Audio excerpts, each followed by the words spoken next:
welcome to all in your Hindi class. Today's subject is Hindi literature.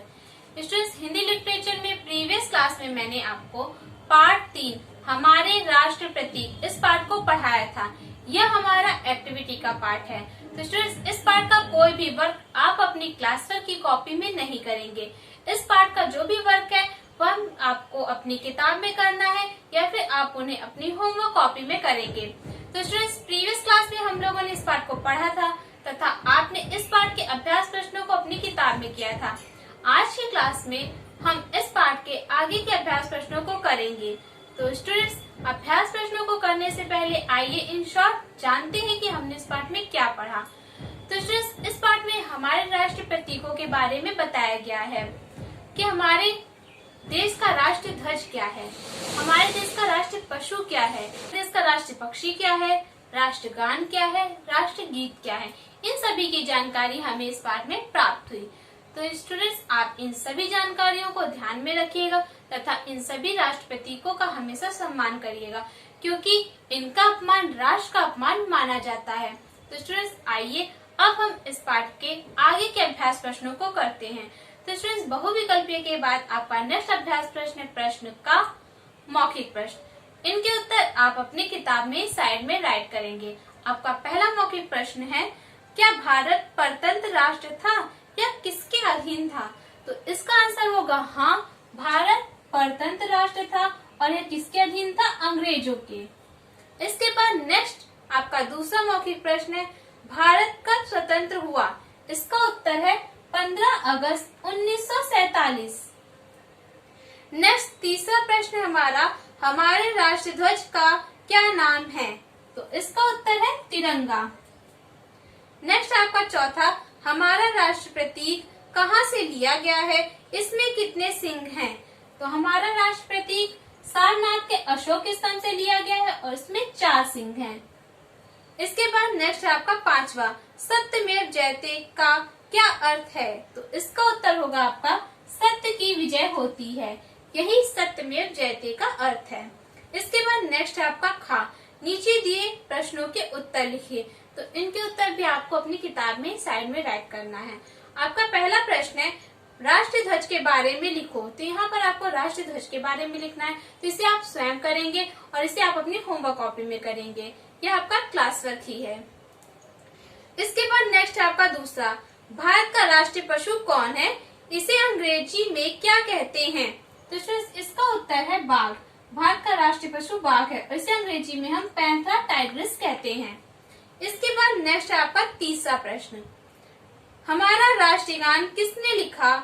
इसे राष्ट्रीय गान के रूप में कब स्वीकार किया गया? तो हमारा राष्ट्रीय गान लिखा था रविन्द्रनाथ टैगोर ने और इसे राष्ट्रगान के रूप में 24 जनवरी 1950 को मान्यता प्राप्त हुई।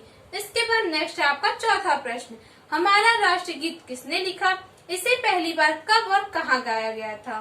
तो स्टूडेंट्स, इस प्रश्न का उत्तर है हमारा राष्ट्रीय गीत बंकिम चंद्र चटर्जी ने लिखा और इसे पहली बार 1896 के कांग्रेस अधिवेशन में गाया गया था। इसके बाद नेक्स्ट अभ्यास प्रश्न है हमारा पेज नंबर 20 पर, गा खाली जगह भरो। यहाँ पर पहला आपका खाली जगह है, वंदे मातरम हमारा खाली जगह है। तो यहाँ पर क्या राइट करेंगे? राष्ट्र गीत। नेक्स्ट आपका दूसरा, राष्ट्रगान खाली जगह ने लिखा है। तो इसका उत्तर होगा पर रविन्द्रनाथ टैगोर। इसके बाद नेक्स्ट है तीसरा, राष्ट्र प्रतीक में सामने से खाली जगह सिंह दिखाई देते हैं। तो यहाँ क्या लिखेंगे? 3।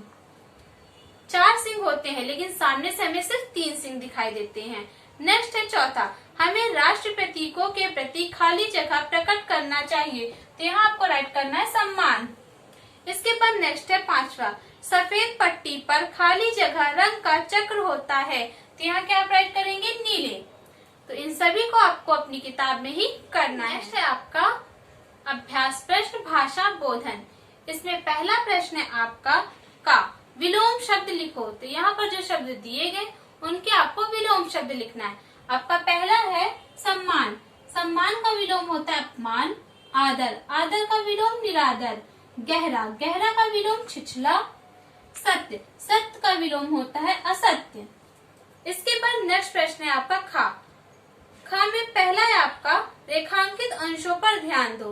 भारत एक स्वतंत्र देश है। हमारे राष्ट्रीय ध्वज को तिरंगा कहा जाता है। 4 सिंह पीठ मिलाकर खड़े हैं।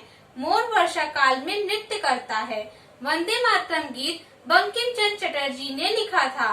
तो स्टूडेंट्स, यहाँ पर जहाँ पर लाइन खींची हुई है, यह शब्द क्या है, इनसे आपको क्या बोध हो रहा है? इनसे हमें किसी कार्य के होने या करने का बोध हो रहा है, तो इन्हें हम क्रिया कहते हैं। ऐसे ही आपको क्रिया के 4 उदाहरण राइट करने हैं। तो पहला है आपका राम मेला गया। दूसरा, प्रार्थना में सभी कतार में खड़े होते हैं। तीसरा, रोहन केक काट रहा है। मोहन पत्र बांटता है। तो यहाँ पर हमारी बांटता है ये क्रिया है, काट रहा है यह क्रिया है, खड़े होते हैं यह क्रिया है, गया यह क्रिया है। तो ये हमारे क्रिया के 4 उदाहरण हुए। इन्हें आपको अपनी किताब में राइट करना है। इसके बाद नेक्स्ट प्रश्न है आपका दूसरा।